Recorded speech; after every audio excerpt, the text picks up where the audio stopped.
Welcome to Wizards Outlook, everyone. We got Raymond Lyons here, Cardo W. Jr., Wilson Tarvey Jr., the Washington Wizards. If he won, we told you guys earlier, they went out to Cleveland. Sam Merrill had a career night. He had a career high. Cleveland beat Washington 138-113. Like, it was awesome video game type stuff for Sam Merrill. He really couldn't miss. And when he did miss, again, it was just a tough game to watch. But for Washington, we saw the Cavs come on that first quarter hot. Washington showed a little bit of fight, but too much damage was done.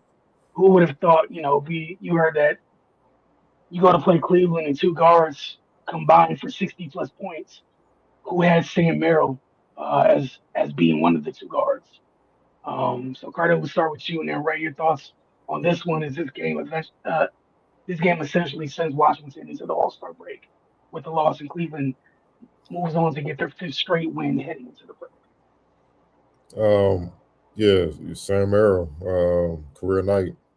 I think he's the first player in franchise history with 30 plus points, not on 90% shooting from the field, no turnovers. That pretty much sums up the game. It just wasn't enough resistance.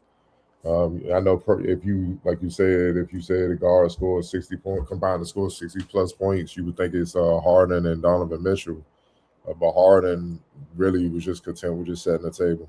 And you, in the pregame, I was like, look, man, you gotta disrupt him. Um, he didn't even need to score. His 11 assists setting the table. He only took 4 shots. He was 1 of 4, uh, and they were all from 3 point range. That just shows you how much he was confident. The rest of the team just doing what they needed to do to get this win. Over an undermanned Wizards team that we all know what they're looking to do to close out the season. But yeah, him setting the table. Donovan Mitchell did what he does. He's averaging 29, so he pretty much got his average. And then Jared Allen. You talking about Sam Merrill? Jared Allen had 21 and 9 in 26 minutes, and he was 8 of 8 from the field. You know what I mean? Like, just no resistance whatsoever, man. And once you got Sam Merrill bombing you for over 90%, making 9 threes, I mean that's ball game. And our rule when it comes to the Wizards anyway. If they give up 40 in a quarter, it's usually a loss. And there you go. And it happened in the first quarter. So kudos to some of the Wizards. They some of them show fight. Jameer, that was crazy. He started at center guarding Jared Allen. But he a dog. He battled. He did what he had. Did the best he could. Had 16 too. Um, but their reserves came in. The Will Rileys, the Champagnes, Sharifs, and all them. Anthony Gill. They came in and kind of made it a game, just scrapping, and that's what allowed them to get back in the game. But once the Cavs buckled down to start executing, there was nothing the Wizards can do.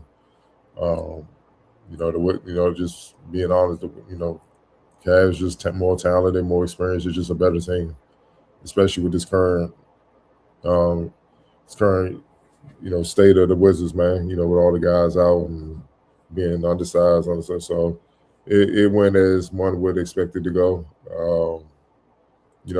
Guess moving forward for me, I'm just trying to see how much the young guys try to stay consistent and continue to progress, and that's all we can do because we all know what the state is, when it comes to the Wizards. So, but now the Cavs did at home, they did what they should do. Ray, your thoughts on Sam Merrill's big night? Yeah, definitely unexpected, but overall the game went, as it was expected to go. But yeah, like Ardell said, no resistance, man. The Cavs as a team had 50, their splits were 54, 42, 86, and they went to the line 37 times, made 32 free throws. Yeah, that's just a testament to one of the Wizards being undersized and overwhelmed by the inside presence of the Cavs. And then, like you pointed out, James Harden only took 4 shots, but he was 10 for 12 from the line. Still ended up with 13 points. So yeah, they Cavs just came out steamrolled them. It was a wire to wire victory. Given the state of the Wizards as it should have been. And yeah, like Cardell said, man, just right now, just looking at the young guys, because some of them, they're not only are they playing, for their spot here, but they're auditioning for the 29 other teams as well. So it's just important for them to stay consistent, keep fighting, and just keep showing up. But yeah, we already know what it is for the Wizards. Yeah, they ready for this break and ready to trudge through the last 30 games of the season and prepare for the draft and next year. All right, we're not gonna make any more of this than it needs to. Player of the game for you guys. Mr. Merle. Right. Look, easy. Xfactor.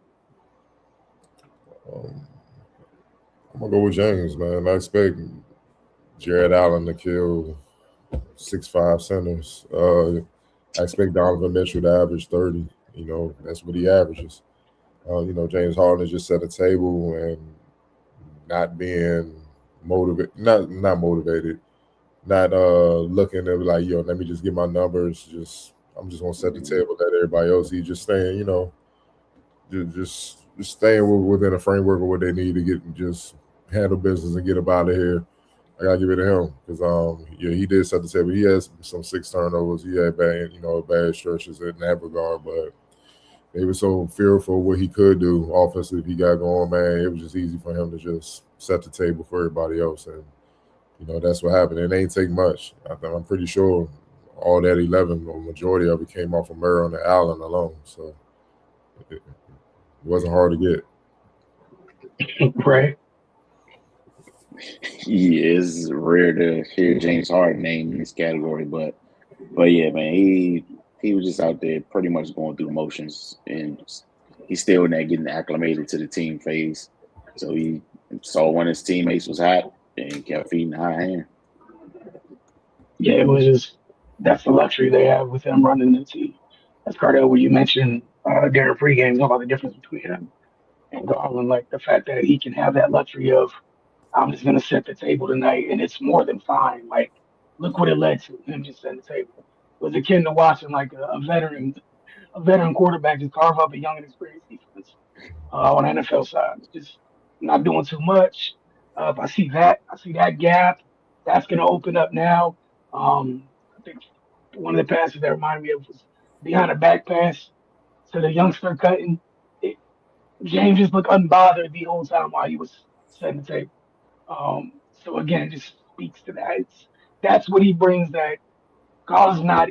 We don't even know if he's going to get to that place in his career where it's that comfortable or that easy setting the table for folks. And it's not a knock on it. It's just he is who he is, and this is what makes James James.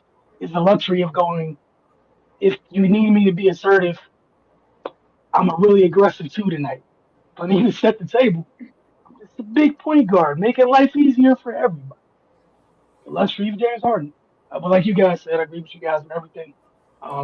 It's the All Star break. I know the Wizards have some members of the teams participating in All Star festivities and whatnot. So, Wizard fans, you guys tune in and enjoy that. We'll check it with you guys the following week when they get back, as Ray said, to get through these last 30 some odd games. And as Cardell said, keep that in mind, like what you guys need to be looking for because the state of the team, the state of the team. We know what has to be done at this point over the last 30 years. Just gonna be completely honest about it. But y'all have a great evening, and we'll see you guys next week.